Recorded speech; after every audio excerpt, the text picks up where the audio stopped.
আসসালামু আলাইকুম। আমি সৌদি আরব থেকে বলতেছি।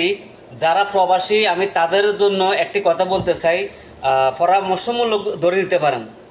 তো আমরা যারা প্রবাসে আসি, কিন্তু আমরা প্রবাসী মানুষগুলো কিন্তু একবারেই নিরুপায়, অসহায় মানুষের মতো। আমাদের কোনো জ্বর হলে, মাথা ব্যথা হলে আমাদের কোনো কিছু করণীয় থাকে না, আমাদের পাশে কেউ থাকে না, কেউ দেখেও না। যদি রুমমেট যদি ভালো হয়, ভালো মন মানসিকতার মানুষ হয়, হয়তো ডাক দিলে আসে, কিন্তু আপনার সেবা করতে কেউ আসবে না। যদি মাথা ব্যথা হয়, আমাদের অনেক কারণে মাথা ব্যথা হয়, টেনশনের কারণে হয়, ঘুমের কারণে হয়, কাজের চাপের কারণে হয়, অনেক সময় শীতের সময় আমাদের মাথা ব্যথা হয়। আমি ডাক্তার না, আমি ডাক্তারি পরামর্শ দিচ্ছি না, জাস্ট আমার এরকম হলে আমি যা করি আমি সেটাই বলতেছি। এরকম একটা বোতল রাখবেন, হয়তো 1/2 লিটার অথবা এরকম ছোটো সাইজের একটা বোতল। এর ভিতরে আপনার যখন তীব্র মাথা ব্যথা হবে, তখন এই বোতলের 3 ভাগের 1 ভাগ ঠান্ডা পানি দিবেন বোতলের ভিতরে, বা নর্মাল পানি আর কি, নর্মাল পানি।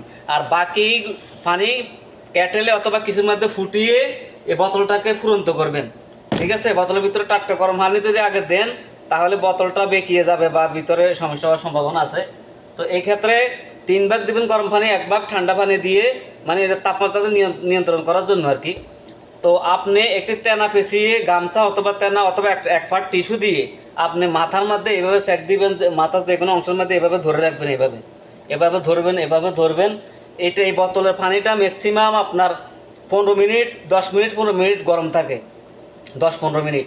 কারণ আমাদের এই নার্ভগুলোর ভিতরে যখন মাথা ব্যথা হয়, ব্লাড সার্কুলেশনটা কিছু কিছু জায়গায় বন্ধ হয়ে যায়, এই কারণে প্রেশার আসে, প্রেশারের কারণে আপনার মাথা ব্যথার সৃষ্টি হয়। আপনি যখন গরম পানির তাপ দিবেন, তখন এই ব্লাড সার্কুলেশনটা একটু বেড়ে যাবে, তখন আপনার মাথাটা আস্তে আস্তে ভালো হতে পারে, ভালো হয়ে যাবে ইনশাল্লাহ। তবে শুধু এইটা কিন্তু ট্রিটমেন্ট না।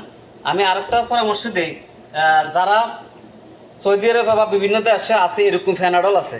এটা হচ্ছে নর্মাল ফ্যানাডল ব্যথার জন্য, আরেকটা হচ্ছে ফ্যানাডল এক্সট্রা, সেটা হচ্ছে জ্বর মাথা ব্যথার জন্য, আরেকটা হচ্ছে ফ্যানাডল কোল্ড, সেটা হচ্ছে আপনার সর্দি এবং ব্যথার জন্য।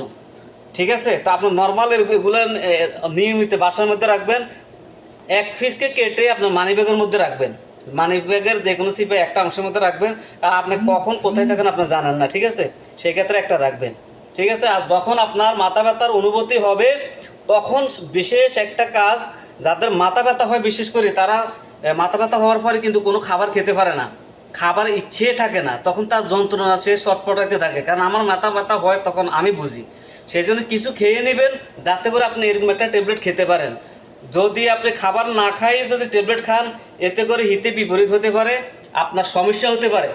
সেই জন্য ট্যাবলেট খাওয়ার জন্য